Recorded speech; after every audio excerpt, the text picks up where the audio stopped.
If too much masculinity is tyranny, but the right amount is order, and too much femininity is chaos, what's the word for the right amount of femininity? That's a really good question. I read that a bit earlier and I couldn't come up with something immediate. But the only thing I can think of is that often femininity has been characterized as wisdom. And maybe that's so the wisdom that God, in the Judeo-Christian tradition, that God consults is feminine. That's an old tradition. And maybe that's because order needs to be leavened with the right amount of chaos in order for wisdom to emerge. The order, it can be blind and tyrannical and dead. And so it's the mixture of the right amount of chaos that turns that order into wisdom. And then that wisdom is often personified as feminine. Now that doesn't exactly answer your question, because it doesn't make the right balance. You still don't have tyranny, order. You still don't have order, tyranny, chaos.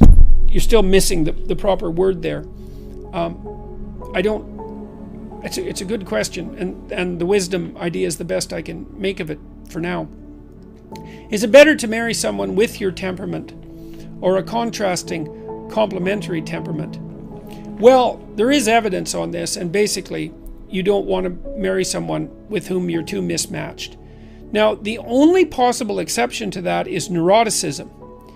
You know, neuroticism is a good predictor of marital trouble, and it's a good predictor of trouble, period, or perhaps sensitivity to trouble, which is in some sense the same thing.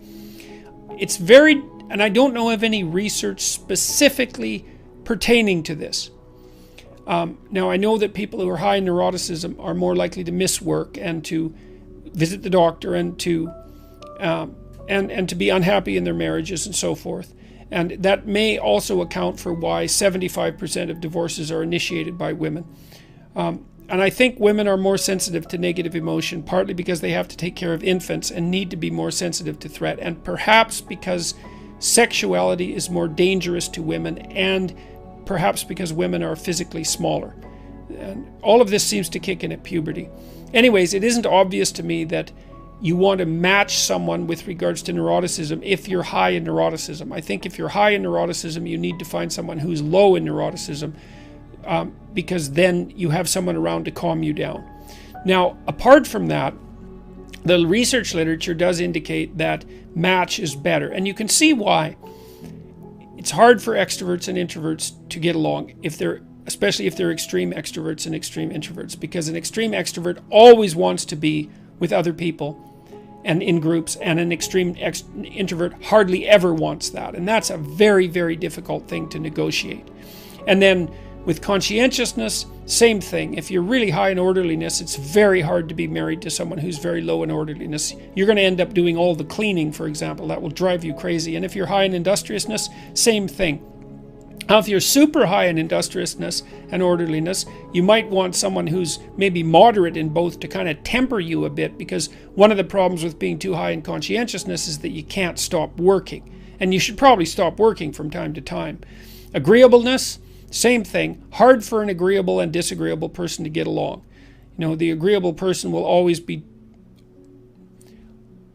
The disagreeable person who won't shy away from conflict is likely to dominate the agreeable person quite badly.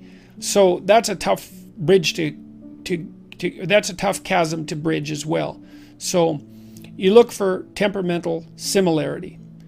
Now it's complicated, because like if you're really, really low in industriousness and you marry someone else who's really low in industriousness, well, that's going to be trouble for both of you, because there isn't going to be anyone around who's going to do the work. So you might understand each other better, but as a long-term strategy, it's not a very good one. So it seems like your message is primarily positive masculine, whereas the positive feminine is not elaborated with near the same resolution. What do you think? I don't really think that's true. I think that might be somewhat true of 12 Rules for Life, although I'm not convinced of that. The message in 12 Rules for Life is to find a balance between order and chaos. And there's plenty of discussion in there about the danger of an excess of both. Certainly Maps of Meaning is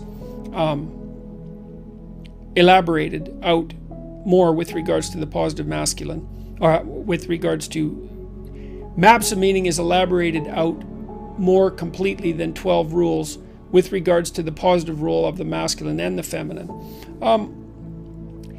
I think it's complicated in part because the feminine, classically speaking, is associated with smaller scale, intimate, familial groupings. And so, in a world that's obsessed with adaptation to large-scale social systems, it's harder to make a case for the role of the feminine. We don't really understand the role of the feminine in large-scale social structures. So, and we don't have a cultural myth, apart from Beauty and the Beast, let's say, that describes the role of an independent female operating in the fundamentally masculine social world. And we don't even know what something like that would look like. And there aren't guiding stories to some degree because women haven't been able to do that except in the last 100 years. So I don't know what the positive feminine on a large scale would look like.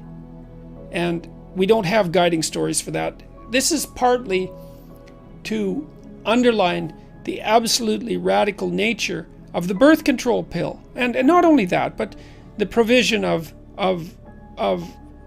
technological devices that aid women in dealing practically with their monthly menstrual cycle, which was also a huge impediment to women in terms of interacting in the, let's say, the patriarchal world. So now women can take their place in the broader cultural world. And we don't know what the model for that is.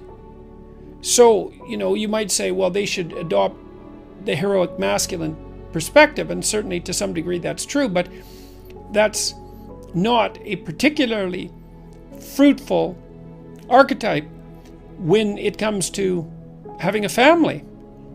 And having a family is actually extraordinarily important, and it's certainly the thing that dominates the thoughts of the majority of women as they approach their 30s. All cultural noise to the contrary. So it's something we're still puzzling out, and I suppose I'm still puzzling it out too. I mean, with my daughter, I tried to encourage her to be as sharp and as intelligent and critically minded and ambitious as she could be, but also let her know that if she was always interested in having kids, but to also let her know that having a family was an extremely important thing. How to balance that? Well, that is the modern conundrum, isn't it?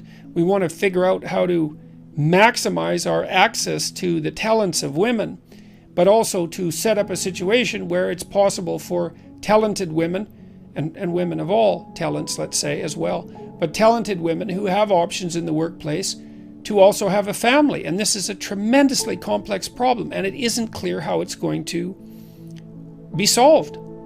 There is data showing, you say, well, men should pick up more of the feminine role, and I suppose that's possible, but there is good data showing, for example, that if you show women pictures of men engaged in classically masculine endeavors, fixing a roof or fixing the plumbing or so forth, or in feminine endeavors, doing the dishes and vacuuming, that the women rate the men who are doing the female tasks as less sexually attractive.